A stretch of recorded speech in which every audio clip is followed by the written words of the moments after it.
Tapos tumayo yung tatay niya. Mas matangkad pala yung tatay niya, 6'5" ang height. And then tinignan niya yung kanyang anak. You know, my son, when I was at the same age as you, first year college, I was also requested to go through that college, university, basketball varsity tryout. You know, because I was so afraid, I did not take the chance. I did not take the opportunity. You know, I'm now very old, but until now, I don't have the answer in my heart. Did I make it or not? Because I never tried. Matanda na ako, anak.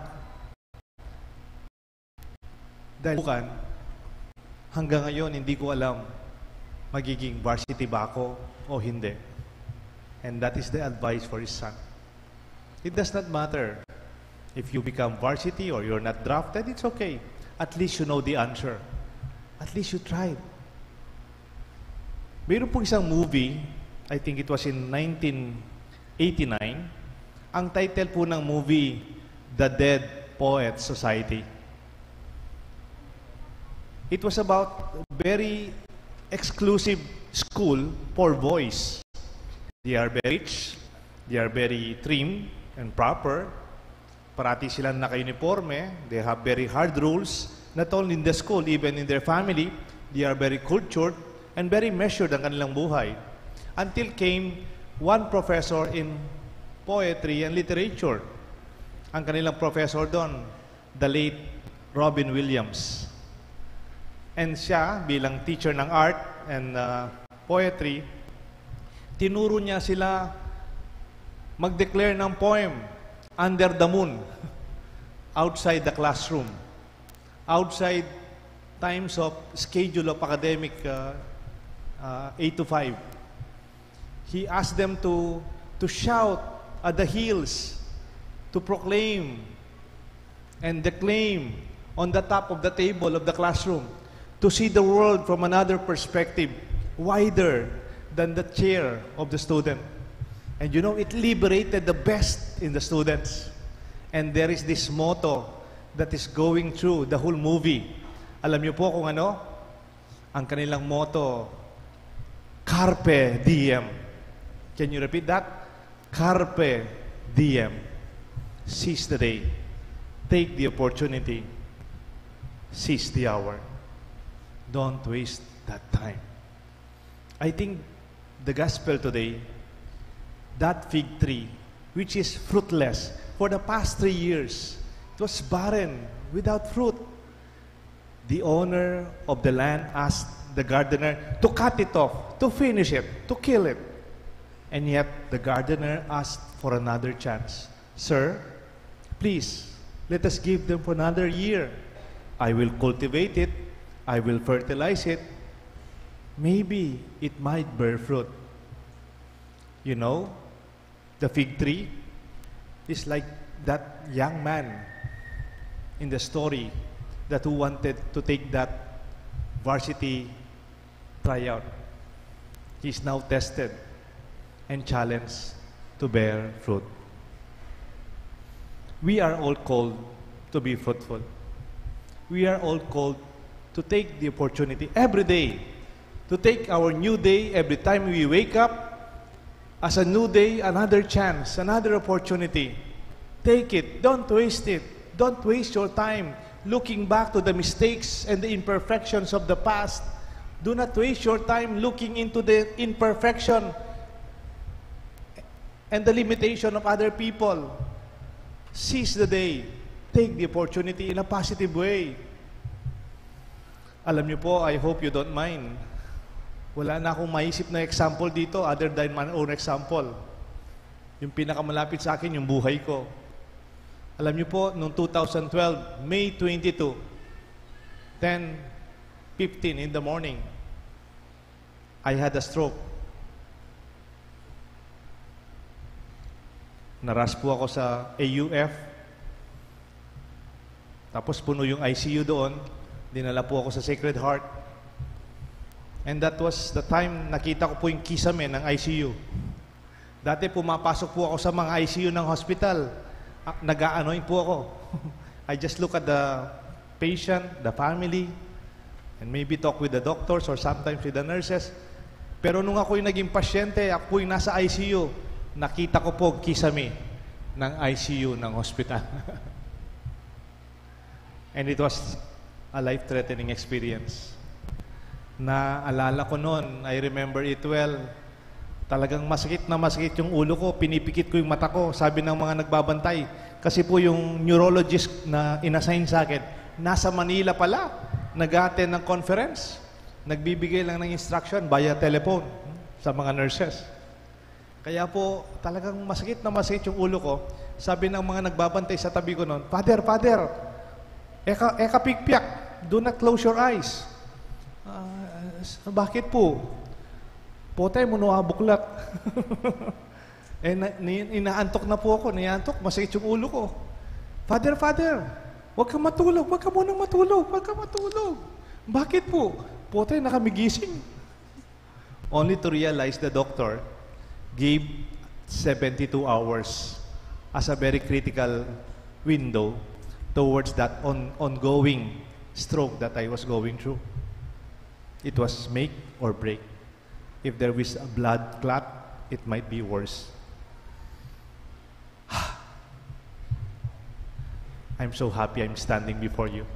I might not be too perfect like before, but I'm alive. I am given another chance. You know, we are 3 siblings. 3 po kami magkakapatid.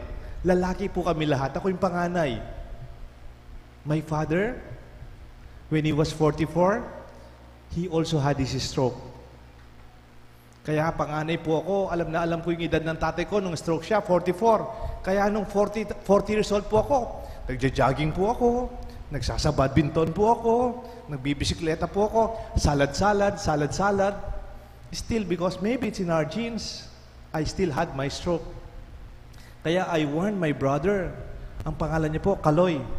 Kaloy, malapit ka nang maging 43. You take good care of yourself. Papa had his stroke when he was 44. I had my stroke when I was 43. My brother is very healthy. Hindi po siya na hospital. Yung kapatid kong yun, malakas.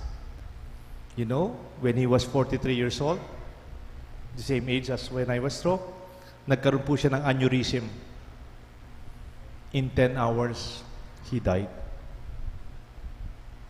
Yung bunsong kapatid ko po, Ryan ang pangalan, 26 years he had his dialysis. And then December 25, it was Christmas, 2016. We were at home after dinner. He had a heart attack. Nasa bahay po ako. I rushed him from our house to the hospital. Florida Blanca po kami. Malapit po yung hospital doon, yung Florida Doctors Hospital. Mga 5 minutes lang po. You know, my brother did not make it to the hospital. He was declared dead on arrival. He was only 40 years old. You know, I am now already 50 years old. The time that I live now, I call it bonus. I call it extra. I call it overtime. It's an extra gift given to me. That's why Carpe Diem is also in my heart. If you can do something good now, do it now. Don't wait for tomorrow. It might not come. That's why, my dear friends, I invite you, don't wait for this situation that happened to you. While you're strong, you have the time, go bear the good fruits for others. Pero pag sinabi natin good fruits, it is for other people.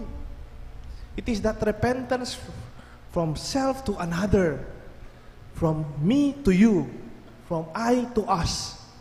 It is that revolution in our hearts that would change our minds towards others and we live fruitful lives. Di ba po, yung prutas, pag nagbunga sila, hindi naman para sa kanila? Question, nakakita na ba kayo ng mangga? Nagkabunga tapos yung mangga mismo yung kumain ng mangga? Wala naman, no? Nakakita kayo ng coconut? Nagkaroon ng bunga yung coconut. Yung coconut ba yung nakinabang? Hindi, di ba? You multiply the example. When you say fruits, it's not for you to enjoy. It is actually for others. When we are called to live fruitful lives, seize the opportunity. It may not be a perfect life like mine. I have my own disability, a certain level, but I don't mind. I am alive. I am grateful. I am thankful. Carpe diem. Seize the opportunity. Do not waste it blaming. Hindi ko sinasabing, Lord, ba't ako ganito? Ba't yung iba ganito? No time. No time for that. Because every moment is extra moment given to us as a gift. May kukwento po ako sa inyo, no? Kwentong kutsero. Minsan po, may isang babae, mayaman po siya. May edad na rin. Nagkaroon po siya ng cancer. Kaya lang yung cancer niya, terminal na, almost stage 4 na yata. And she was going through a major surgery. Nagdasal sa siya dos, no? Kasi yung mga doktor, sabi niya, ilang weeks na lang yung buhay niya. So nagdasal siya, very fervently, Lord, maawa ka naman sa akin.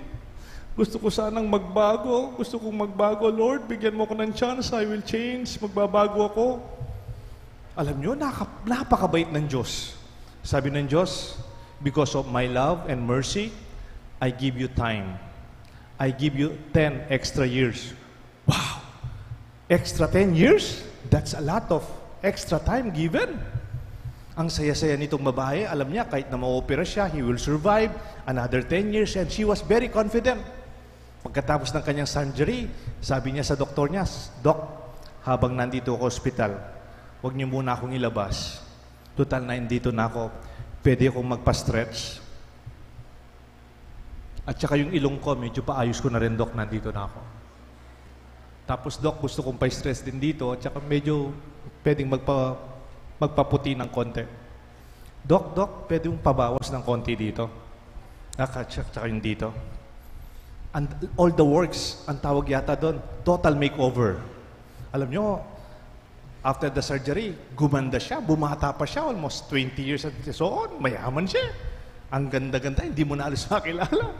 Nung lumabas na po sa hospital, na-aksidente yung kotse nila. Nung na-aksidente po yung kotse nila, nagdurugo po siyang ganyan, namamatay na naman siya. Sabi, Lord, akala ko bibigyan mo ko ng 10 years. Ba't na-aksidente na naman ako? Sumagot ang Diyos, ay, ikaw ba yan? Da kaya kilala? Mag-ingat po kayo pag masyadong maganda kayo, ako kilala din nga po gino. I mean, when we are called to change, do not change physically. Do not change externally, as in materially. No.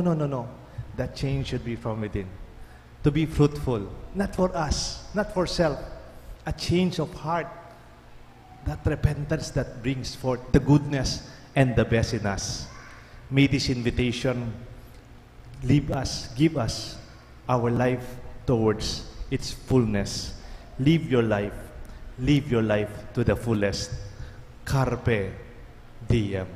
May God bless us all, the Father, the Son, and the Holy Spirit. Amen. Let us rise to profess our faith. I believe in God, the Father Almighty, creator of heaven and earth, and in Jesus Christ, his only Son, our Lord, who was conceived by the Holy Spirit, born of the Virgin Mary, suffered under Pontius Pilate, was crucified, died, and was buried. He descended into hell. On the third day he rose again from the dead. He ascended into heaven, and is seated at the right hand of God, the Father Almighty. From there he will come to judge the living and the dead. I believe in the Holy Spirit, the Holy Catholic Church, the communion of saints, the forgiveness of sins, the resurrection of the body, and life everlasting. Amen. The season of Lent is an urgent call to repent and reunite ourselves to God. Let us humbly pray to the Father that we may help us bear good fruits of conversion and become fruitful in our lives of renewal. For every prayer we shall answer, God, our strength, hear our prayer. God, our strength, hear our prayer. That the Church may always work for reforms within herself, aware that she is a community of people always in need of repentance, we pray. God, our strength, hear our prayer. That those who hold public office and those who aspire to serve our country strike down the unhealthy and oppressive structures that weaken the faith of people, we pray. God, our strength, hear our prayer. That instead of looking upon the miseries of others as punishment of God, we may open our hearts and hands to them, ready to share with them what we have, we pray. God, our strength, hear our prayer. That the Holy Spirit may stir us to bear fruits of repentance, justice, and love, which the Lord expects from us, we pray. God, our strength, hear our prayer. That those stricken with debilitating illnesses, victims of natural calamities, violence, and injustice, may trust in God's providential care, we pray. God, our strength, hear our prayer.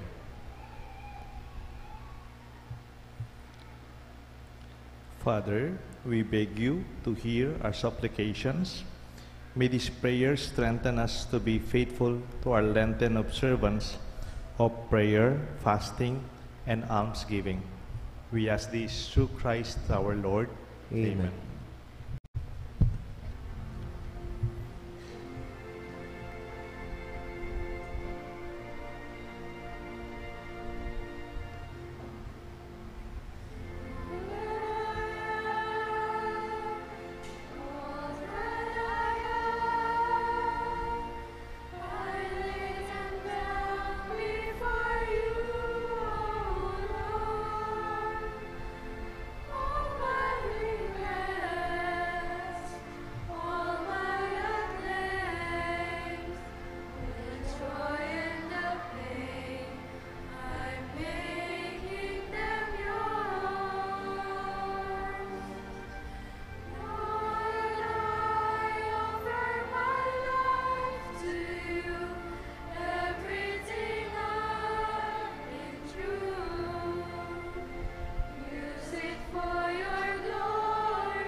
Pray, my dear friends, that this sacrifice may be made acceptable to God the Almighty Father.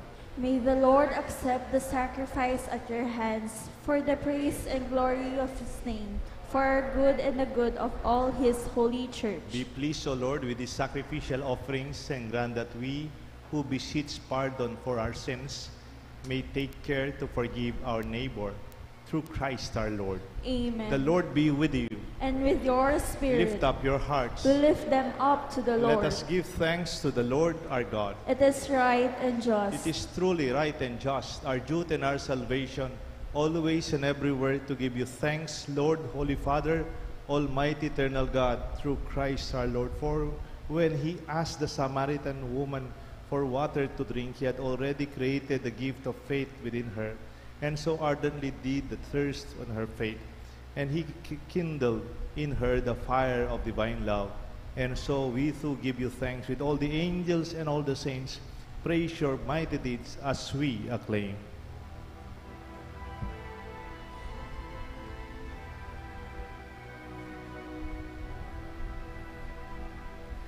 Santo, Santo, Santo, Panginoong Diyos na makapangyarihan, namuhula ang langit at lupa, kalwalhatian mo. Hosana sa kaitaasan,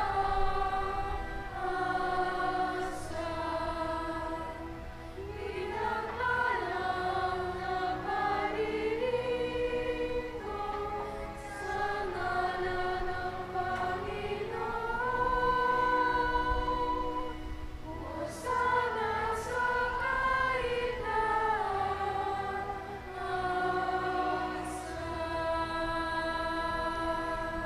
You are indeed holy, O Lord, the fount of all holiness. Make holy, therefore, these gifts, we pray, by sending down your Spirit upon them like the dew fall, that they may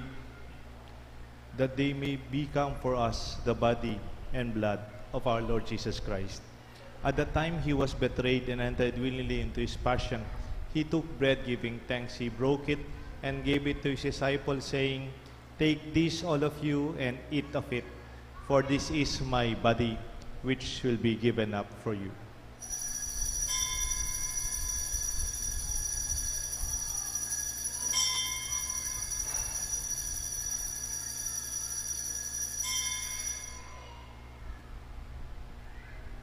In a similar way, when supper was ended, he took the chalice, once more giving thanks. He gave it to his disciples, saying, "Take this, all of you, and drink from it. For this is the chalice of my blood, the blood of the new and eternal covenant. It will be shed for you and for many, for the forgiveness of sins. Do this in memory of me."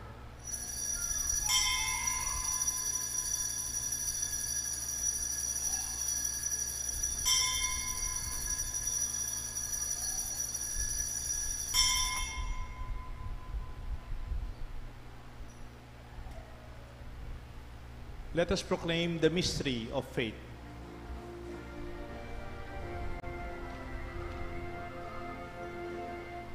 Christ has died, Christ is risen, Christ will come again.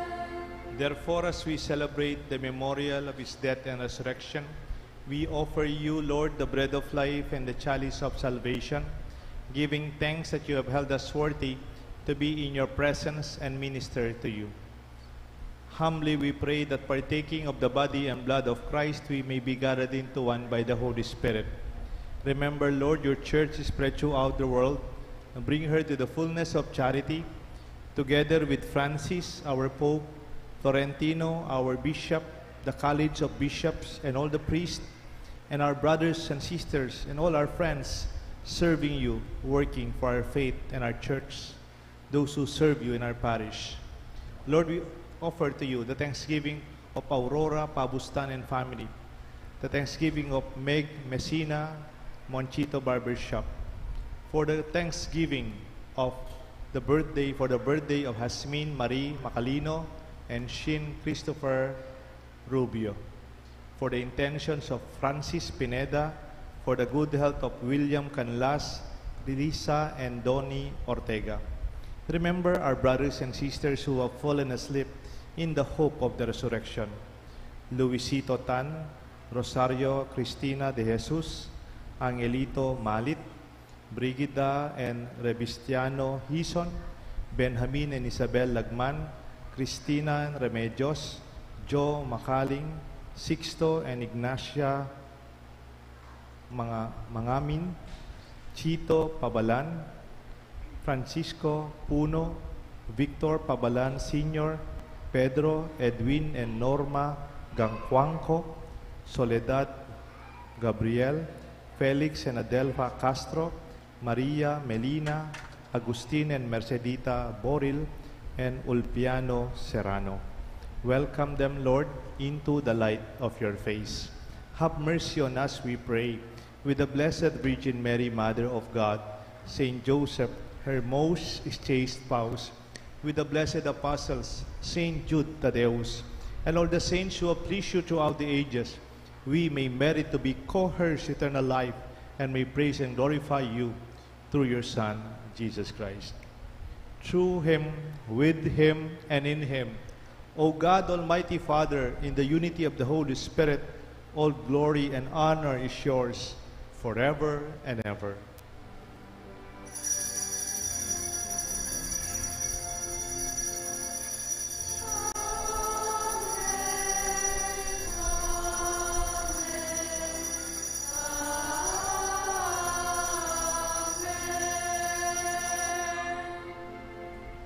Let us call God Father, the very prayer Jesus gave us.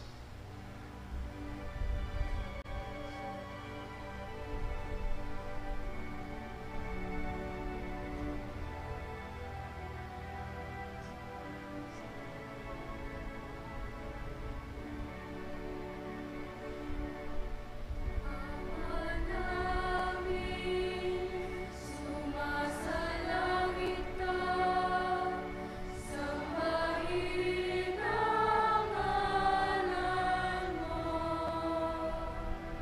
Mapasa amin ang kaharian mo, sundin ang loob mo.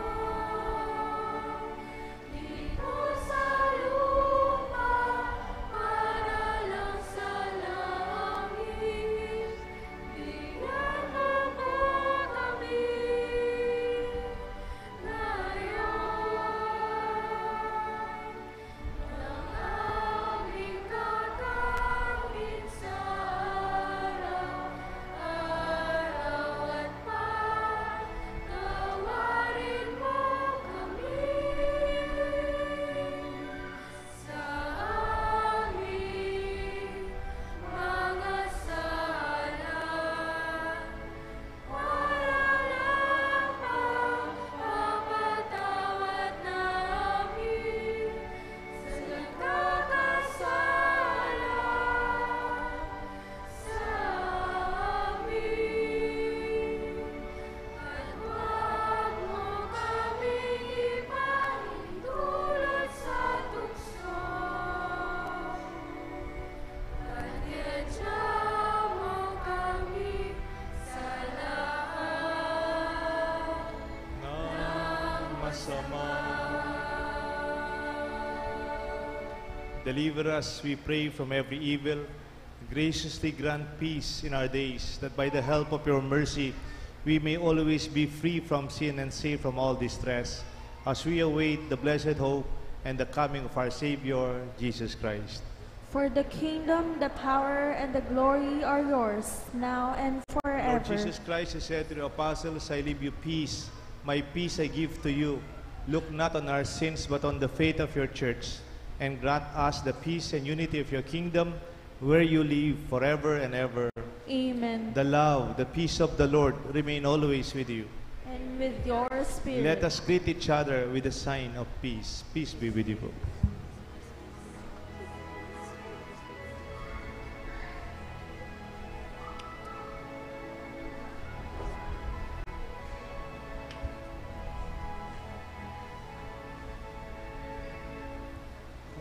Pero ng Diyos na nag-aalis ng mga kasalanan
Behold the Lamb of God.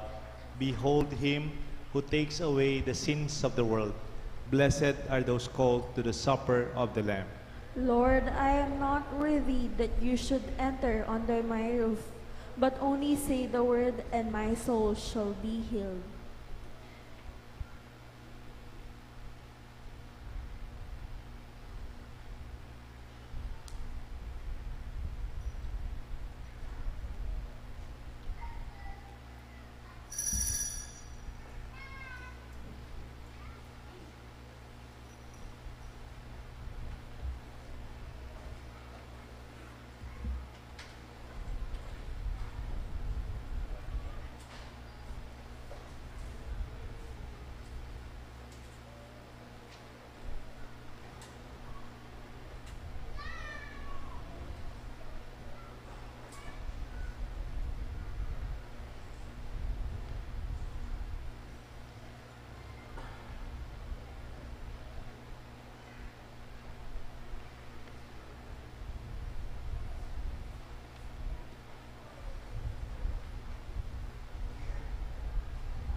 Announcements. Please be reminded that on Friday, March 29, our cluster Stations of the Cross and Mass will be held at Cluster 1A.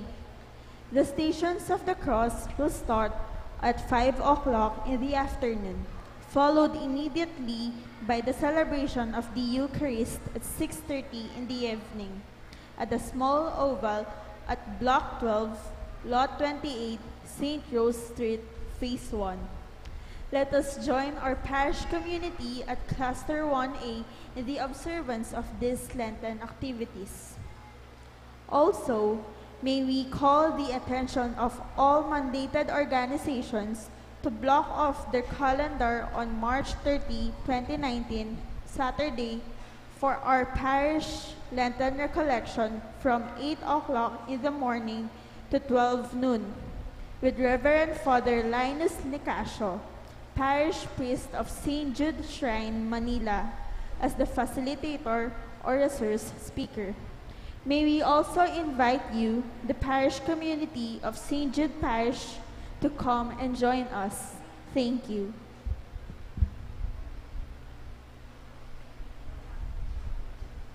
One way to nourish and cultivate our faith and our desire to be fruitful is to join spiritual exercises like recollections during Lenten season. So our first Lenten recollection offering will be this Saturday. Father Linus Nicasio is the rector of the Shrine of St. Jude, Manila. And Father Linus, for your information, is a very, very good resource and retreat master. I remember more than 10 years ago, nagkaroon kami ng National Clergy Retreat. All the priests in the whole Philippines, more than 25,000 of us, we had the retreat. Alam niyo po, sino yung retreat master namin? Si Father Linus Nicasio, our speaker this Saturday.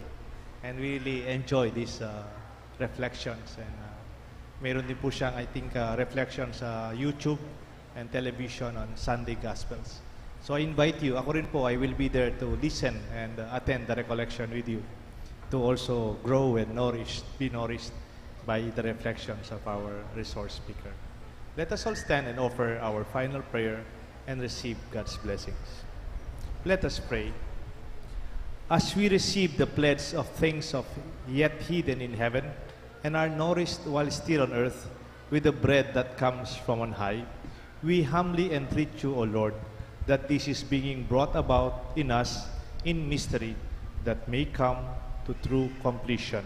And we ask this through Christ our Lord. Amen. The Lord be with you. And with your spirit. Let us bow our heads and pray for God's blessing. Direct, O Lord, the hearts of your faithful. In your kindness, grant your servants grace, that abiding in the love of you and of our neighbor, they may fulfill the whole of your commands. Through Christ our Lord. Amen. And may the blessings of Almighty God rest upon you and upon your family, the Father, the Son, and the Holy Spirit. Amen. Our Mass is offered. You have the chance to be fruitful and to do good. Carpe diem. Thanks Thanks be to God.